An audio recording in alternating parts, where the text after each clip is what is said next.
물리학에서 말하는 뉴턴의 운동 제1법칙으로 이 관성의 법칙이라는 것이 있습니다. 이 관성의 법칙이라는 게 뭐냐 하니까 이 모든 물체는 이제 한번 운동하면은 계속해서 운동하려는 성질이 있어가지고, 그래서 이제 이 외부의 힘이 가해지지 않으면 이 물체는 일정한 속도로 이제 움직인다. 이런 설명이 이제 관성의 법칙입니다. 쉽게 설명을 드리면은 이 공을 한번 굴리면은 이 공은 멈추지 않고 영원히 앞으로 가려는 성질이 있다는 겁니다. 그러면 현실적으로 공을 한번 굴리면 이 공이 영원히 굴러갑니까? 조금 구르다가 멈추지 않습니까? 이건 왜 이런 일이 있느냐 하니까 이 지구에서는 이 공기의 저항이라든지 이 표면 마찰력, 이런 그 역작용하는 힘이 한번 운동하면 계속 운동하기를 원하는 성질보다 이게 더 강하기 때문에 이 억제력 때문에 이제 공이 구르다가 중단을 한다는 것입니다. 저는 물리학을 전공하지 않았기 때문에 아주 깊은 지식은 없습니다만 이 설명을 딱 제가 듣는 순간에 이게 영적으로도 똑같이 통하는 건데, 그런 생각을 제가 하게 되는 겁니다. 우리가 한번 은혜 받으면 얼마나 가슴이 뜨겁고 참 주님 말씀대로 평생을 살기를 갈망하고 소원하는 마음이 우리 안에 생깁니까? 그러나 그 영원히 은혜 아래 살기를 갈망하는 이 우리의 소원하는 힘보다도 이거를 계속 억제하고 시험에 빠뜨리고 공격하고 하는 이 외부의 힘이 크기 때문에 이 은혜를 계속 죽을 때까지, 한번 은혜 받으면 죽을 때까지 유지하는 이런 일이 잘 일어나지 않는다는 겁니다. 제가 7년 전에 안식년을 얻어가지고 이제 1년 동안 그 풀러 신학교에서 이제 공부를 할 때인데요. 이제 풀러 신학교에 딱 갔더니 많은 유학생들이 저한테 뭐라고 이야기하는가 하니까 그 로버트 클린턴 교수님이라고 계시는데 그 당시 이미 연세가 70이 넘으셨던 할아버지예요. 이분이 하는 리더십 강의는 꼭 들어야 된다는 겁니다. 이게 명강의 중에 하나라고. 여러 사람들이 그렇게 이제 권하고, 그래서 저도 한 학기 이제 이 할아버지 강의를 들었습니다. 로버트 클린턴 교수님의 이 리더십 강의를 들으니까 정말 참 소문이 이렇게 좋게 날만 하구나. 저도 많은 도전을 이제 리더십과 관련해서 도전을 받았는데요. 여러 가지 제가 받았던 인사이트가 많은데, 그 중에 참 머리에 7년이 지나도록 각인되어 있는 게 뭐냐 하니까 이 할아버지 교수님이 리더십을 이야기하면서 계속 반복하는 용어가 하나 있는데, 이 finishing well, 이걸 계속 반복하는 거예요. 진정한 지도자는 finishing well 해야 된다. 그게 이제 무슨 말이겠습니까? 진정한 지도자라면은 끝까지 잘 마무리하는 모습이 중요하다. 이걸 이제 강조하면서 finishing well, 이 용어를 거의 매 수업 시간마다 강조하셨던 그런 기억이 있습니다. 그러면서 이 교수님이 하시는 말씀이, 지난 20년 동안 미국에서 아주 훌륭하게 활동하던 지도자들을 조사를 해보니까 그렇게 현역 때 훌륭하게 그렇게 활동했던 지도자들 중에 무려 90%가 피니싱 웨를 못하더라는 거예요. 10%만이 마지막까지 아름다운 모습으로 잘 마무리를 하고 90%는 다 도중에 문제가 생기고 어려움을 겪고 이런 일이 일어나더라는 겁니다. 여러분, 왜 그 훌륭한 지도자들이 끝까지 그렇게 마지막까지 아름다운 모습을 잘 마무리하는 게 그렇게 힘듭니까? 이게 영적인 그 관성의 법칙 때문 아닙니까? 잘하고 싶은데 영적인 공기 저항, 영적인 표면 마찰력, 외부에서 저를 억제하려는 이런 공격이 많은 게 이게 현실 아니겠습니까? 저는 그 강의를 들으면서 진짜로 소원이 생기더라고요. 하나님, 제가 끝까지 마무리를 잘한 그 10% 안에 좀 들게 해주세요.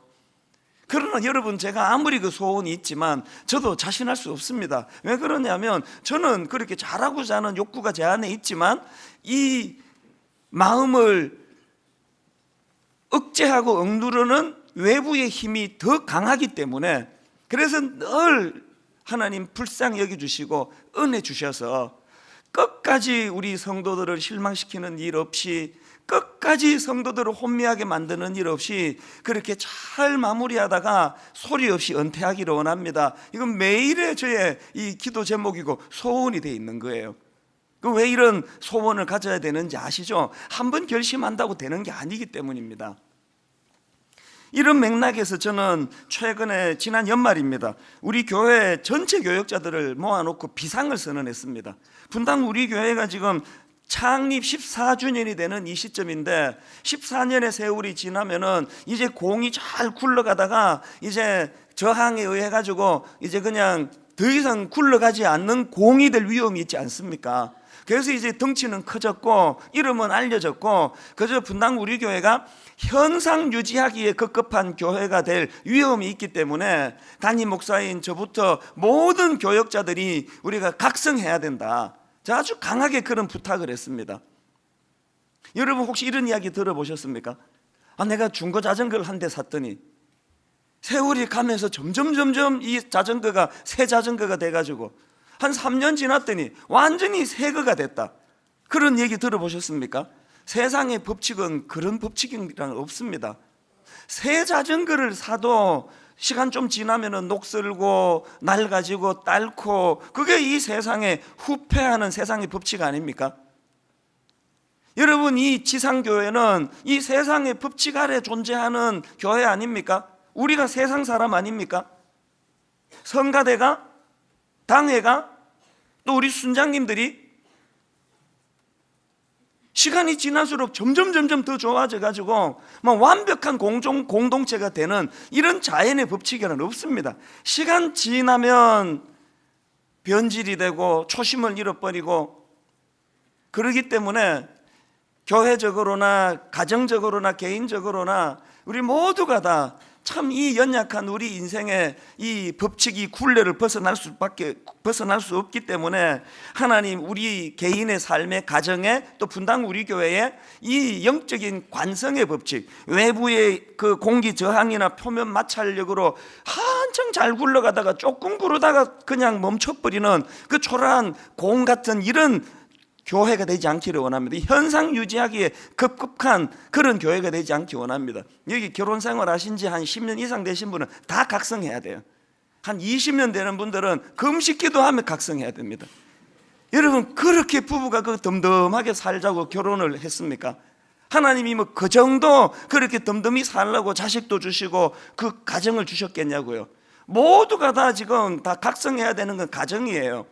이게 뭡니까? 맨날 그냥 연속극이나 보고 응답하라, 언제 하지, 이런, 지난 금요일 우리 집에 있었던 이런 일들이 가정에서 일어나면 안 되는 거 아닙니까?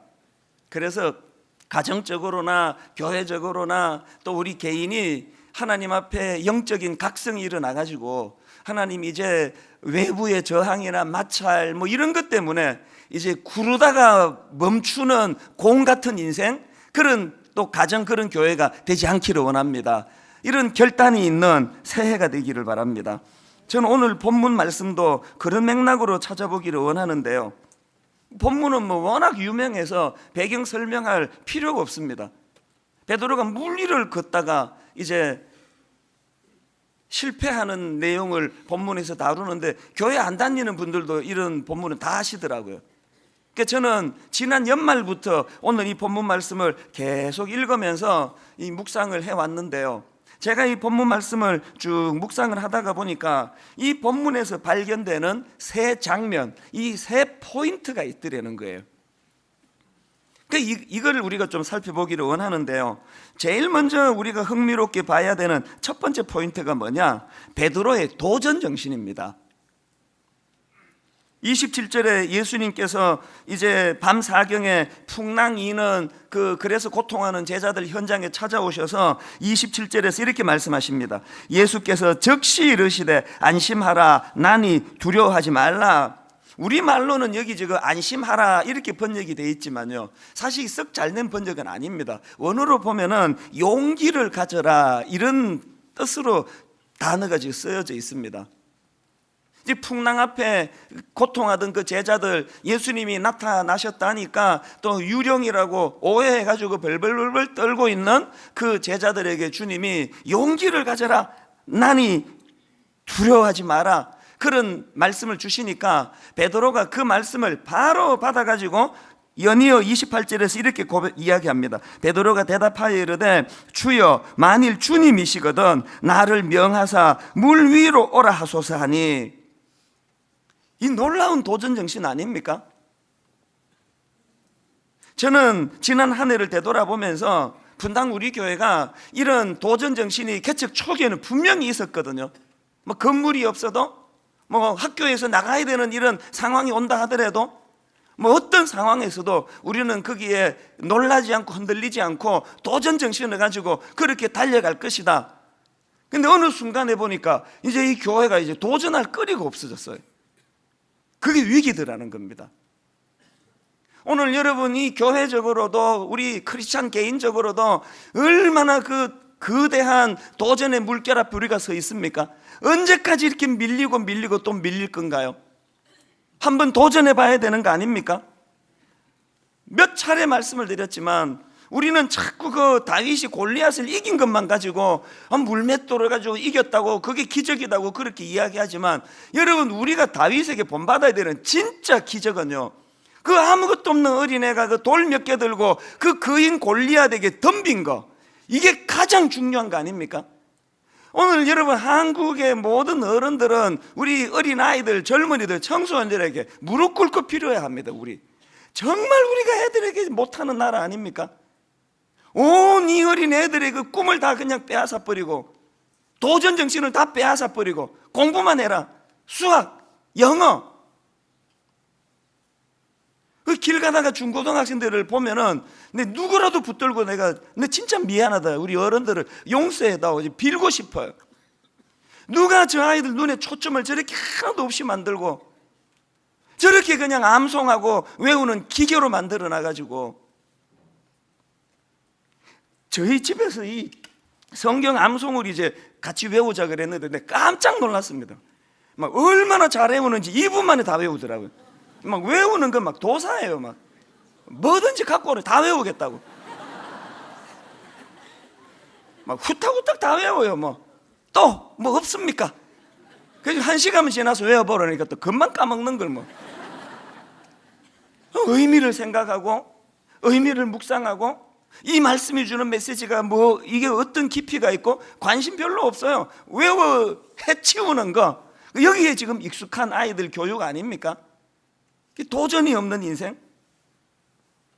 여러분 그 어린 다윗이 그 어떻게 그 괴물 같은 골리앗 앞에 돌멩이 몇 개 들고 도전할 수 있었나? 이게 어떻게 가능했나? 본인이 직접 하는 이야기를 들어보세요. 사무엘상 17장 45절, 다윗이 블레셋 사람에게 이르되 너는 칼과 창과 단창으로 내게 나아오거니와 나는 만군의 여호와의 이름 곧 내가 모욕하는 이스라엘 군대에 하나님의 이름으로 내게 나아가노라. 여러분 뭐 요새 뭐 금수저 그러는데요, 그 믿는 우리는 그러면 안 되는 거 아닙니까? 믿는 우리가 지금 금수저, 은수저, 또 뭐 무슨 흙수저, 이게 중요한 게 아니고 우리는 만군의 여호와의 이름, 그분의 능력, 다윗이 갖고 있었던 그 도전 정신, 이 어떻게 가능했느냐? 스위스 신학자 칼 바르트라는 분이 있는데 이분은 방대한 그 저술로 유명한 분인데요, 누가 칼 바르트에게 이렇게 물었답니다. 당신의 그 방대한 저술인 교회 교의학을 한 문장으로 요약해 주실 수 있습니까? 그랬더니 이 대학자가요, 찬송가 한 줄로 대답을 했답니다. 그 방대한 자기 책을 요 한 줄로 요약할 수 있다. 어떻게 요약이 됐느냐? 이렇게 자기가 요약했습니다. 예수 사랑하심은 거룩하신 말일세 우리들은 약하나 예수 권세만 도다. 이 대학자가 자기의 그 하나님의 일하심을 그 저술해 놓은 그 놀라운 신학책을 요 한 줄로 요약했대요. 우리들은 약하나 예수 권세 많도다. 그게 자기 책의 요약이래요. 저는 이분의 신학을 다 받는 건 아니지만 저는 이 대답은 촌철살인이라고 생각합니다. 그래서 제가 그 이야기를 듣고 나서 제 마음으로 이제 누가 물어주기만 한다면 목사님의 그 신앙을 한마디로 요약하시면 어떻게 하시겠습니까? 묻기만 하면 이렇게 대답할 준비가 되어 있습니다. 우리들은 약하나 예수 권세 많도다. 이게 내 신앙의 중심이라고. 근데 물어주면 대답하려고 준비하는데 아직까지 아무도 묻는 사람이 없습니다.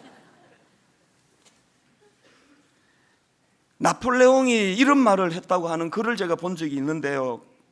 내 비장의 무기는 아직 내 손 안에 있다. 그것은 희망이다. 그 나폴레옹이 뭐 어떤 정황에서 이런 말을 했는지 또 이게 무슨 뜻인지 깊은 건 모르겠는데 딱 보면은 이제 무슨 소리인지는 느낌이 오지 않습니까? 내 비장의 무기는 아직 내 손 안에 있다. 그것은 희망이다. 저는 나폴레옹에게 묻고 싶은 게 그건 당신이 손 안에 아직 희망이 남아있다고 그렇게 이야기를 하는데 그 희망의 근거는 뭔지를 정말 물어보고 싶은 거예요. 내 손 안에 희망이 있다고 그렇게 자신 있게 이야기하는데 그 희망의 근거를 나폴레옹은 말하지 않고 죽었습니다. 그러나 여러분, 우리는 오늘 똑같이 이렇게 고백할 수 있는 사람이에요. 내 비장의 무기는 아직 내 손 안에 있다. 그것은 희망이다. 왜 이렇게 우리는 고백할 수 있습니까? 우리는 답도 갖고 있습니다. 답이 뭐라고요? 아까 말씀드렸잖아요. 우리들은 약하나 예수 권세 많도다.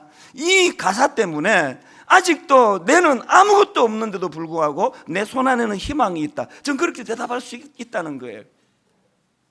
제가 신학교 가서 공부하다가 발견한 그 성경이 내 인생에 참 영향을 미친 많은 구절이 있는데 그 중에 하나가 요한복음 14장 12절입니다. 내가 진실로 진실로 너희에게 이르노니 나를 믿는 자는 내가 하는 일을 그도 할 것이요 또한 그보다 큰 일도 하리니 이는 내가 아버지께로 감이라. 신학교 다니면서 제가 믿음이 이 그릇이 작아가지고요, 이 말씀이 내 마음에 안 당기는 게 너무 커가지고 이 소화불량이 걸려요. 처음에 신학교 1학년 때. 아니 나 같은 게 어떻게 이 땅에 오신 예수님이 하신 그 일들을 내가 다 하고 심지어는 주님이 하신 일보다 더 큰 일도 내가 할 수 있다는 이게 소화가 안 되더라고요. 도대체 이런 일이 내 인생에 과연 일어날까? 무명의 그 신학생 시절에 제가 이 말씀을 오래 진통하면서 결국은 소화해서 주님이 주신 거면 다 진리 맞다, 이걸 제가 말씀으로 받았는데, 여러분 제가 신학교를 졸업하고 22년, 23년이 지나면서 제 삶 속에서 이 구절이 살아 역사한 거 아닙니까? 제가 신학교 다닐 때 어느 교수님이 오늘의 제가 이렇게 아름답게 쓰일 거를 예견을 했겠으며, 어느 내 동기 신학생이 제가 이런 아름다운 교회를 섬기게 될 것이라는 걸 예측을 했겠냐고요. 저도 몰랐는데 제가 신학교 다닐 때 이제 22년 뒤에 내가 오늘날의 분당 우리 교회 같은 교회를 내가 일구야 말겠다 막 이렇게 떠들고 다녔어요. 하여튼 저 자식은 저 과대망상증이라고 아마 저렇게 욕을 먹었을 거예요. 제가 이 요한복음 14장 12절이 머리로는 이게 잘 용납이 잘 안 되는데, 내가 저를 아는데 나 같은 게 어떻게 주님이 이 땅에 오셔서 하신 그 놀라운 일들을 저도 행하며 그보다 더 큰 일을 행한다는 이 말씀을 받기가 어려웠지만, 주님이 주신 말씀을 아멘으로 받았더니 내 인생에서 이런 놀라운 기적들이 지금 일어나고 있는 거 아닙니까? 저는 분당 우리 교회 모든 성도님들이 그저 본당에 들어가지고 예배 드릴 때만 막 믿음이 출중해가지고 막 온 천하를 들었다 놨다, 막 아프리카도 갔다가 막 북한에도 갔다가 그렇게 하고, 문만 열고 나가면은 믿음이 이렇게 오그라들어가지고 도전하지 못하는 초라한 그 악순환에서 좀 벗어났으면 좋겠습니다. 이 안에서 믿음이 발견이 됐으면 문 열고 나가 직장에서, 가정에서, 자녀 교육에서 여러분의 믿음이 작동되는 은혜가 있기를 원합니다. 그래서 도전하셔야 돼요. 그러시려면요, 베드로에게 배워야 되는 한 가지가 뭐냐? 갈망해야 돼요. 갈망. 제가 늘 강조하지만 여러분 예배 지각하시면 안 됩니다. 그건 나쁜 짓이에요. 그래서 좀 늦었다 그러면 말씀 묵상하고 기다리다 그 다음 예배를 오세요. 이 지각은 나쁜 짓이에요. 그러나 이 지각보다 더 나쁜 짓이 뭐냐? 아무런 기대감도 없이 교회 오는 거, 이거 가장 나쁜 짓이에요. 여러분, 저같이 별 볼 일 없는 인간 지도자도 제가 뭐라고 어떤 분이 상담을 좀 하자 그러면은요, 얼마나 저에게 기대를 가지고 목사님 내가 지금 희망을 걸고 기대를 가지고 만나기를 원합니다 그러는데, 하나님이 저 정도입니까? 창조주 되신 하나님을 만나러 오는 이 시간에 여러분 저 만나는 정도의 기대감도 없이 예배를 드리면은 그건 은혜 안 받겠다고 작정하는 거 아닙니까? 그래서 저는 작년 연말에 책 한 권이 막 너무 이제 마음에 막 이제 이걸 내가 이제 들여다봐야 되겠다. 온 집을 다 뒤지고 온 서재를 다 뒤지고 좀 과장하면 하루 종일 뒤졌습니다. 결국 못 찾았어요. 누가 가져간 것 같아. 돌려주세요, 누가 가져갔으면. 그 책 제목이 뭐냐 하니까요, 토미 텐이라는 분이 쓴 하나님 당신을 갈망합니다. 연말에 막 너무 이 제목에 대해 갈증이 느껴지는 거예요. 하나님 당신을 갈망합니다. 그래가지고요, 찾다 안 돼가지고 우리 부교육자한테 빌렸습니다. 내게 뻔히 있는 걸 아는데 사기는 너무 아깝고 그래가지고 부교육자한테 빌려가지고, 여러분 지금도 내가 그거 갖고 있습니다. 하나님 당신을 갈망합니다. 안에 있는 내용이 궁금한 게 아니고요, 이 그 표지에 큰 글씨로 쓰여 있었던 그 제목, 하나님 당신을 갈망합니다. 물 위를 걷게 된 베드로를 갈망하는 게 아니고 그 일을 가능하게 하신 하나님, 주님을 내가 갈망합니다. 갈망하지 않는데 아무런 역사도 일어나지 않습니다. 갈망해야 돼요. 갈망. 여러분 갈망해야 돼요. 이 갈망. 오늘 여러분이 여기서 예배를 드릴 수 있게 된 이 토대가 어디서 나온지 아십니까? 처음에 여기 올 생각도 못한 거 아닙니까? 정자동에서 조그만한 그 한 70평이가 80평짜리 얻어가지고 거기서 이제 교회를 하려고 하는데, 인근에 목사님이 여기 못 들어오신다 그래가지고 눈물로 그 공간을 포기하고 막막할 때 어떤 분이 이 송림중고등학교 강당을 소개해 주신 거거든요. 이건 뭐 그냥 와서 제가 이야기하니까 기다렸다는 듯이 그럼 뭐 쓰시든지 그래서 여기 왔겠습니까? 몇 달을 피를 말리는 시간을 가진 거 아닙니까? 이사장님 입장에서, 행정실장 입장에서 이 듣지도 보지도 못한 그 당시 제가 42살 2월, 얼굴은 35 이었지 싶은 그 새파란 젊은 목사가 교회를 개척한다는데, 몇 명이 지금 개척을 준비하느냐? 30 몇 명이 하고 있는데 이 큰 공간을 학교가 기다렸다는 듯이 내주겠습니까? 갈망하는 거예요. 갈망. 막 수시로 오는 거예요. 이게 뭐 내 학교처럼. 그때는 뭐 할 일도 없고 그래가지고 뭐 아침에도 오고 저녁에도 오고 뭐 계속 그냥 그 행정실장님 동선을 보고 그 주변을 막 얼쩡거리면서 우연히 만난 척하면서 오 반갑다 그러면 또 어떻게 됐냐고 묻고 계속 갈망하는 거예요. 그분이 참 점잖은 분인데요, 자꾸 가니까 이제 이렇게 말씀하시더라고요. 아니 목사님 이제 가 계시면 이제 때 되면 연락 이제 주겠습니다 그러는데, 그럼 잘 알겠다 그러고 그 다음 또 오는 거예요. 갈망하는 거예요. 갈망. 저는 새해를 맞이해서 우리가 그냥 뭐 공 쭉 굴리면서 이 공이 영원히 가기를 마음에 소원하는 그것으로는 공이 계속 구르지 않습니다. 갈망하는 거예요. 그리고 새로운 힘을 가하고 은혜를 구하고, 하나님 도전하기 원합니다. 우리 가정이 회복되기 원합니다. 치유되기 원합니다. 하나님 우리 자녀들이 주님 앞에 꿈꾸는 자녀들이 되기를 원합니다. 여러분 갈망해야 돼요. 이 갈망. 예배 한 번 드려도 이거 한 번 드리고 그냥 인생을 끝낼 사람처럼. 설교 한 편을 준비하기 위해서 여러분 원고지를 몇 번 찢는지 아십니까? 1부 설교 다르고 2부 설교 다르고 지금 3부 설교 또 달라요. 왜 다른지 아십니까? 가장 최선의 것을 드리고 싶거든요. 저는 분당 우리 교회 모든 성도님들이 새해를 맞이해서 베드로가 가졌던 그 도전 정신, 그리고 그 도전 정신은 그냥 뭐 한번 쓱 해보고 뭐 안 되면 할 수 없고가 아니에요.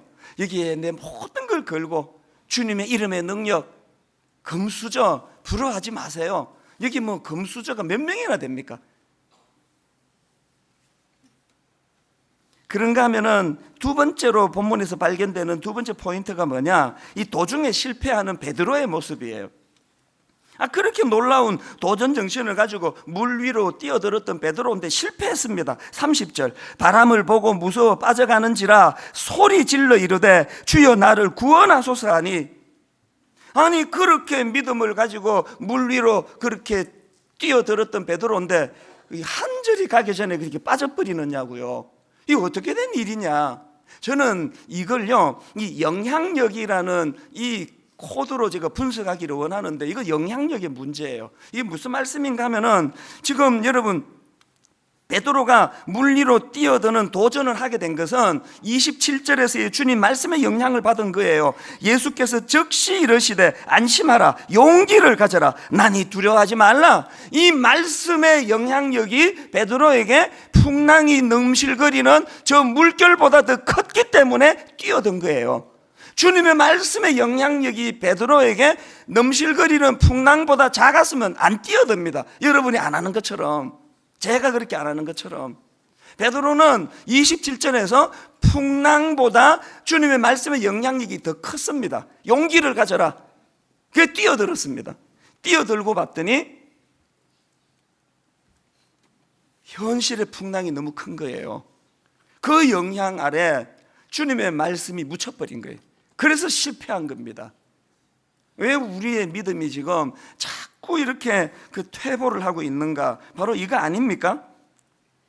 그래서 예수님께서 그런 베드로를 꾸짖으시는데요, 이렇게 꾸짖으십니다. 31절, 예수께서 즉시 손을 내밀어 그를 붙잡으시며 이르시되 믿음이 작은 자여 왜 의심하였느냐?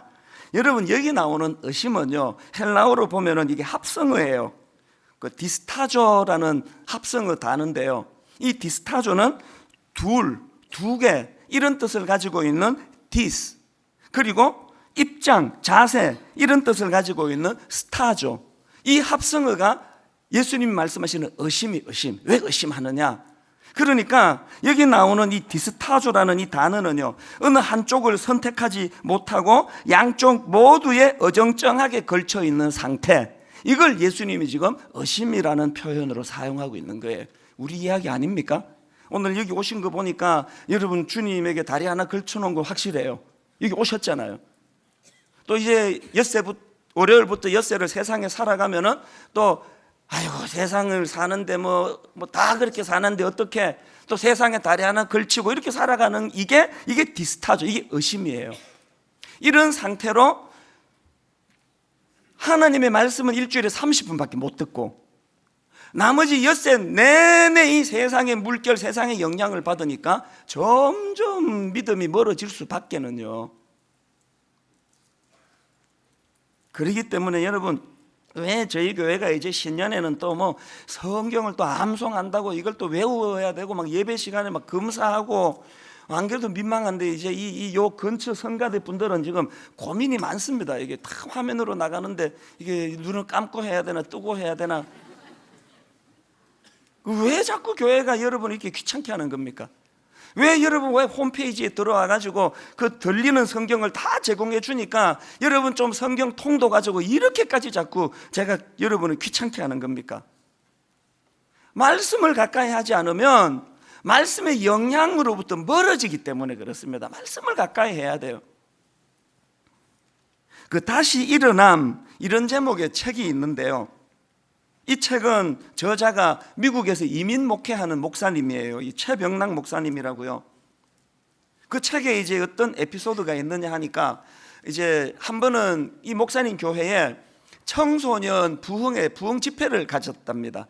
이제 이 청소년들에게 말씀 잘 전하는 이제 목사님이 오셔가지고 강사가 와서 이제 설교를 하는데요, 이 강사가 아이들에게 설교하다가 퀴즈를 냈답니다. 이거를 맞추면은 뭐 선물 줄 거야, 이제 그런 방식을 많이 쓰지 않습니까, 아이들에게? 이제 퀴즈가 뭐냐? 여러분 다 맞춰보세요. 내용이 이렇습니다. 제가 지금 말씀드리는 책이 무슨 책인지 맞춰보세요. 여러분의 집에 최소 한 권 또는 두 권 이상은 다 가지고 있습니다.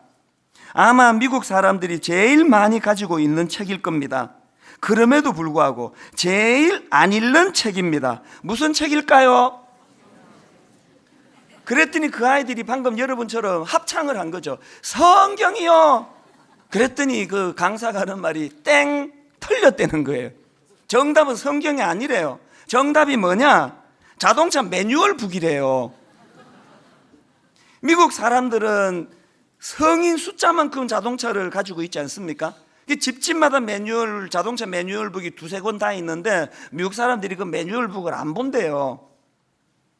그러면서 이 강사 목사님이 청소년들에게 성경이라고 대답한 거에 대해 막 질책을 하면서 왜 그렇게 생각하느냐? 성경이 그렇게 영향력이 없다고 왜 그렇게 생각하느냐고 막 혼을 냈다는 거예요.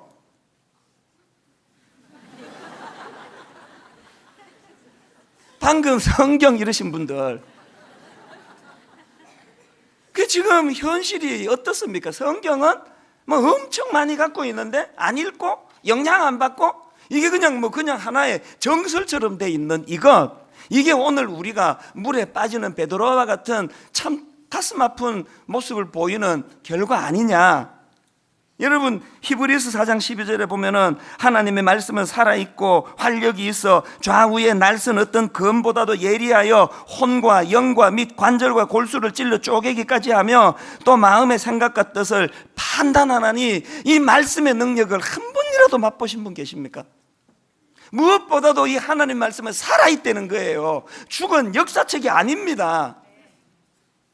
그리고 이 말씀은 살아있을 뿐 아니라 활력이 있다. 활력이. 요 근래에 들어서 자꾸 우울한 분 계세요? 자꾸 우울하고 그냥 삶이 비관이 되고 의욕이 안 생기고 에너지가 안 나고, 여러분 성경을 들 때예요. 성경을 암송하실 때예요. 저도 지금 성경 암송 이거를 놓고요, 저는 그 제왕절개 출신도 아닌데 암송이 그렇게 안 돼요. 사람 이름도 안 외워지고 공간 이름도 안 외워지고 그래서 이 암송이 잘 안 돼요. 그래서 제가 비장하게 각오를 하고 이제 이 암송을 하기 시작했는데요, 암송이 잘 안 돼서 제가 은혜를 많이 받습니다. 이걸 크게 프린트를 해가지고 분석해 가면서 읽고 이렇게 읽고 저렇게 읽고 다 알던, 또 이제 참 좋은 게 성경이 최근에 개편이 됐잖아요. 성경이 개편됐으니까 새 이제 구절을 외우려고 하면서 제가 은혜를 참 많이 받았습니다. 분당 우리 교회 모든 성도가 1년 이 52구절을 암송에 도전하는 여러분 되시기를 바랍니다. 자, 그런가 하면은 본문에서 발견되는 세 번째 포인트가 뭐냐? 실패한 베드로를 회복시켜 주시는 예수님이에요. 31절, 예수께서 즉시 손을 내밀어 그를 붙잡으시며 이르시되 믿음이 작은 자여 왜 의심하였느냐? 저는 오늘 본문에서 너무너무 중요한 예수님의 성품 하나를 발견하는데요, 우리 예수님은 실패하여 물에 빠져들어가는 베드로를 즉시 손을 내밀어 붙잡아 주시는 분이라는 거예요. 도움을 청할 때 묻지도 따지지도 그냥 붙잡아 이렇게 세워주세요. 그 은혜를 받았기에 저도 오늘 여기 있는 거 아닙니까? 여러분, 그러기 때문에 오늘 본문의 주인공은 베드로가 아닙니다. 오늘의 본문의 주인공은 실패한 베드로를 이렇게 세워주시는 예수 그리스도. 주님이 없었으면 베드로는 그렇게 하고 죽었습니다. 물에 빠져 죽고 끝났습니다. 저는 오늘 본문의 주인공 되시는 예수 그리스도의 이 성품이 저와 여러분을 살려내는 능력인 줄 믿습니다. 여러분, 그래서 실패할 걱정하지 마시고 도전하는 거예요. 도전. 여러분 같이 도전하는 거예요. 제가 지난 연말에 전체 교역자들 앞에 제가 큰 소리를 좀 친 게 있습니다. 여러분들이 분당 우리 교회에서 저와 함께 일하는 동안에 잘하려고 도전했다가 문제가 생기는 거다 내가 책임지겠다. 잘하려고 애썼다가 부작용이 생겨 실패한 건 다 내가 책임지겠다. 단 실패가 두려워서 몸 안 움직이는 사람은 용서하지 않겠다. 여러분, 같은 별 볼 일 없는 한 교회 담임 목사도 함께하는 부교역자들에게 이런 담대한 메시지를 전하는데, 여러분, 우리 위하여 십자가 지신 예수 그리스도, 죽음의 권세를 이기신 그분이 우리에게 던져주시는 이 큰 소리에 확신, 그 들려야 되는 거 아닙니까? 실패? 내가 책임지마. 물에 빠질 때 내가 손을 내밀어 너를 일으켜내마. 너는 달려가라. 믿음을 가지고 도전해라. 믿음을 가지고 달려가는 거기에 승리가 있을 것이다. 여러분, 이 주님의 메시지를 1년 내내 들으시는 여러분 되시기를 바랍니다. 교회적으로도 지금 도전 많이 할 거리가 있습니다. 이제 4번째 분립 개척이 이전의 그 새 교회처럼 빨리 자리를 잡고 좋은 교회로 성장하도록 1년 동안 우리 기도해야 합니다. 담임 목사로 세움받은 박광림 목사는 잘 준비된 종이에요. 저는 이 교회가 하나님 앞에 잘 세워지는 이 도전, 이게 지금 분당 우리 교회 앞에 있다고 생각하고요. 그런가 하면 이제 올 하반기에 오픈하게 될 가평 우리 마을, 지금 설계 잘하고 있습니다. 장애인들과 비장애인들이 함께 어우러져 참 춤을 추는 그 공동체를 지금 계획을 하고 있는데 잠이 안 와요. 너무 기뻐서. 그런가 하면은 2016년도는 분당 우리 교회가 굴러가다가 만 공 같은 초라한 교회가 아니라 현상 유지만 하는 교회가 아니라 개척 초기에 이 초심을 회복해 가지고요, 부흥, 진정한 영적 부흥을 맛보는 한 해가 되기를 주님 이름으로 축복합니다. 여러분, 가정도 그런 은혜가 있기를 바랍니다. 지난 25일 성탄절 날 우리 공연 하나를 여러분 보셨지 않습니까? 오신 분 다 아실 텐데요. 그 공연 제목이 나영이의 크리스마스예요.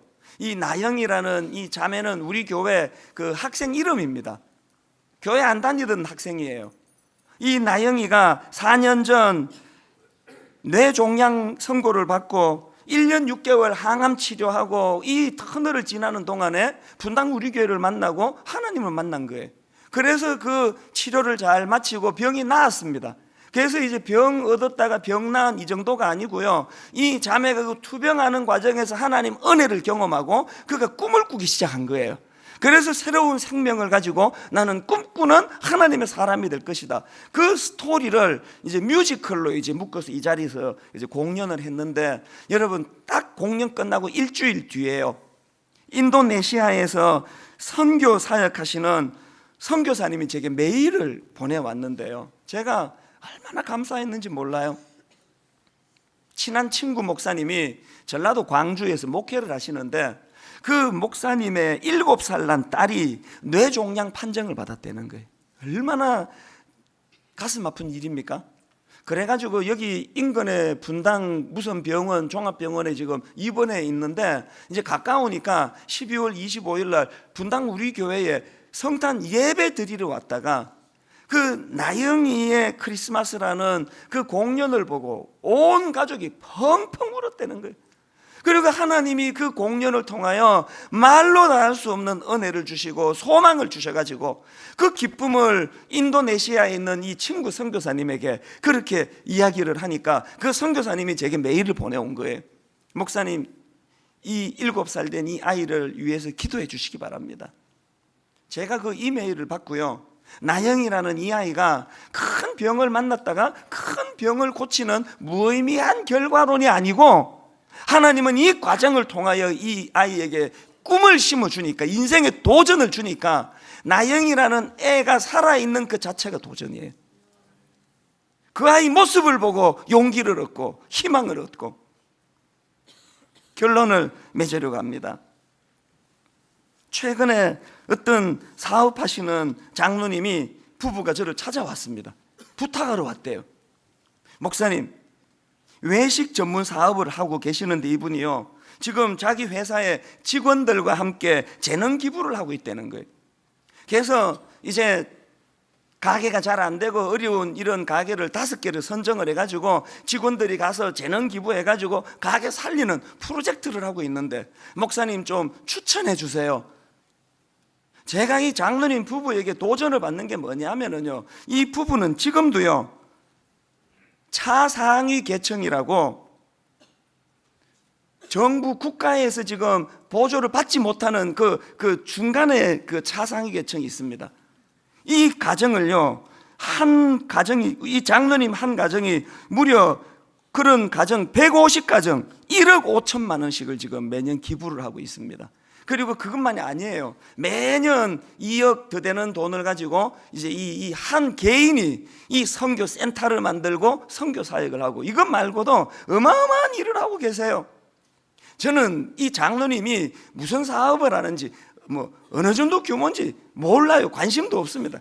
제가 관심 갖고 있는 거는 오늘 이 시대가 돈 엄청 벌어가지고 내가 5,000명분 나 혼자 먹겠다고 탐욕에 찌든 사람이 많은 이 시대에 이렇게 사업을 통해서 많은 사람들을 살리는 일에 쓰임을 받는 거, 얼마나 고마운 일이에요. 여러분 무슨 일에 도전하시겠습니까? 사업하시는 분은 정직하게 깨끗하게, 그리고 하나님 물질 주시면 이 물질 가지고 주님 아름답게 쓰임 받기를 원합니다. 우리 거룩을 향한 도전, 목회하는 저는 순결을 향한 도전, 거룩과 순결, 우리에게 있는 여러 도전들에 대하여 정직, 하나님께서 우리에게 새로 도전할 수 있는 꿈, 희망 선물로 주시는 한 해가 되기를 주님 이름으로 축원합니다. 여러분 우리 중국 분들이 지금 불같이 일어나고 있는데, 중국 분이 만든 이 찬양 작년에 참 많이 불렀습니다. 피난처 되시는 주 예수 영원한 승리의 왕. 우리 가사를 생각하시면서 함께 찬양하기 원합니다. 피난처 되시는 주 예수 영원한 승리의 왕. 주님의 얼굴을 구할 때 주의 빛 비추시네. 여러분 이거 아십니까? 전쟁은 주님께 속했네. 그래서 이렇게 고백할 수 있습니다. 승리는 우리의 것, 예수의 이름을 높이며 영원히 찬양하리. 여러분 준비되셨습니까? 이렇게 선포합니다. 주님의 임재에 온 땅 흔들리고 우리 기도에 하늘 문 여시네. 온 민족과 열방 주께 경배해. 영원히 보좌에 계신 왕께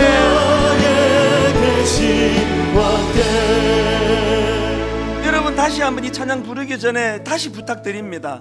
갈망하는 마음이 필요합니다. 아버지 내가 예배에 그냥 뭐 할 일이 없어서 온 게 아니고, 아버지 오늘 예배에 내 모든 걸 다 걸겠습니다.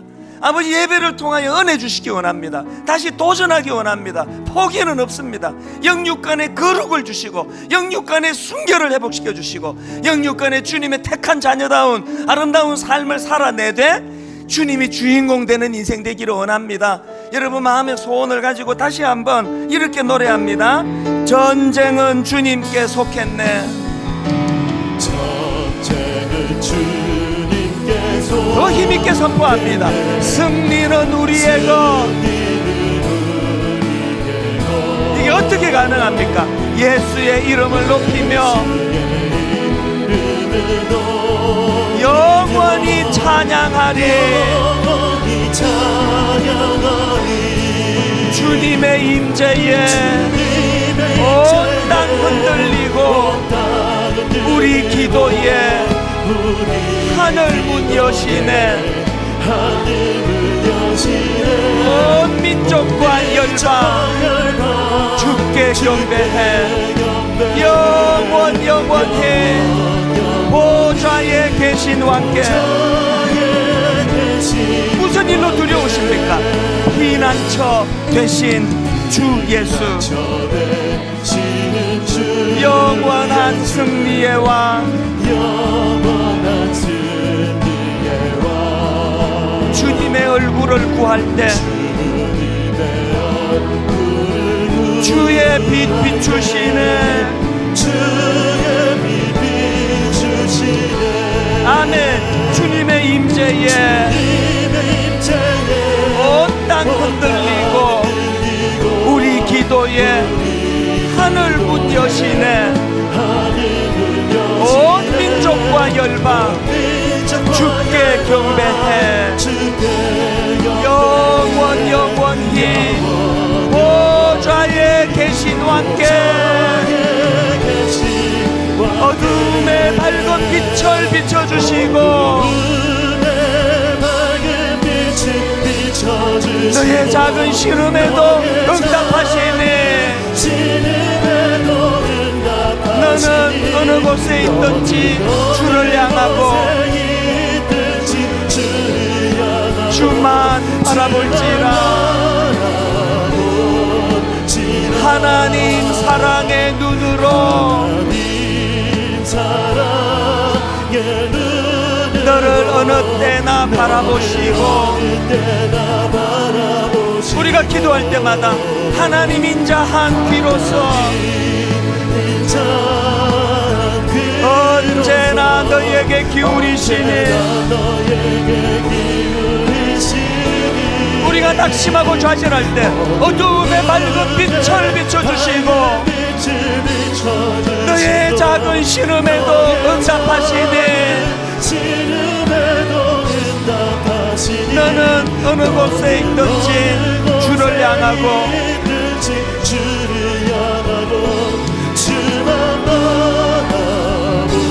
우리 다 자리에서 일어나십니다. 하나님의 사랑을 사모하는 자, 하나님의 평안을 바라보는 자,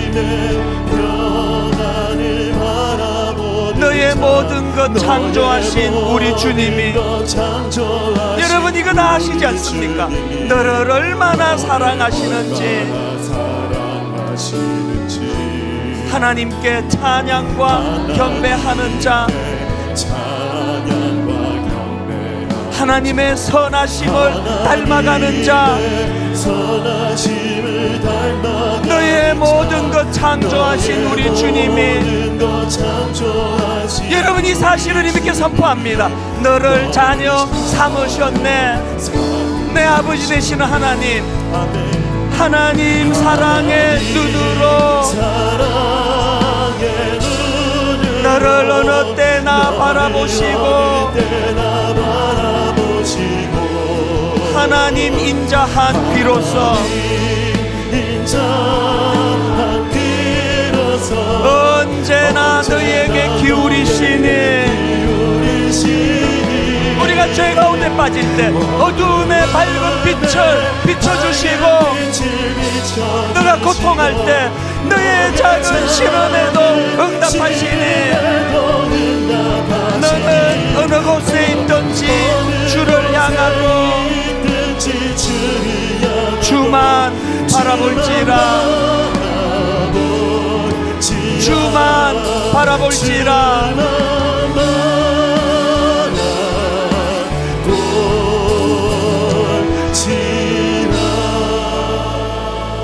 여러분 힘내셔야 됩니다. 새해에 하나님 은혜 주시면 도전하기 원합니다. 달려가기 원합니다. 구르다가 멈춘 초라한 멈춰버린 공 같은 인생이 아닙니다. 저를 따라 큰 소리로 3번 선포하고 우리 통성으로 도전하며 기도하기 원합니다. 주여 은혜를 주옵소서. 주여 은혜를 주옵소서. 주여 은혜를 주옵소서. 주여 은혜를 주옵소서. 주여 은혜를 주옵소서. 주여 은혜를 주옵소서. 살아계신 하나님 아버지, 새로운 한 해를 주신 하나님, 주님 이름으로 도전하기 원합니다. 다시 한번 일어나 달려가기 원합니다. 하나님 아버지, 은혜 받은 주님의 자녀들 예수 그리스도의 이름을 의지하며 하나님 아버지 장애물을 뚫고 달려갈 의지를 능력을 허락하여 주시옵소서. 아버지 그저 현상 유지하며 사는 인생이 아니라